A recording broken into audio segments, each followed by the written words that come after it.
Praise the lord.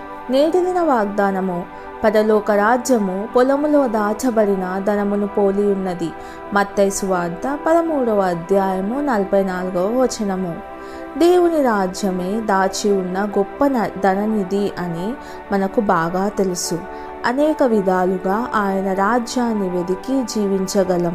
కొంతమందికి అది సంపూర్ణ సేవగా, మరికొంతమందికి వివిధ వృత్తులలో జీవిస్తూ దేవుని సువార్తను ప్రకటించడంగా ఉండొచ్చు. దేవుడు మనలను ఏ రీతిగా వాడుకున్నప్పటికీ ఆయన నడిపింపును విశ్వసించి విధేయత చూపిద్దాం.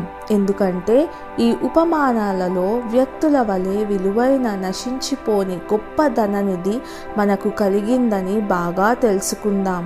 ఈ లోకంలో ఉన్నదంతా దేవుని వెంబడించడం వల్ల పొందే ఘనత ముందు ఎంతో అల్పమైనది.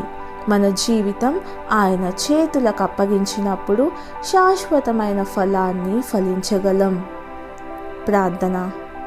తండ్రి, నా జీవితంలోని ప్రతిరోజు నీలో నేను కనుగొన్న గొప్ప ధననిధికి వేడుకగా ఉండనివ్వండి. యేసయ్య నామంలో ప్రార్థిస్తున్నాను తండ్రి. ఆమెన్.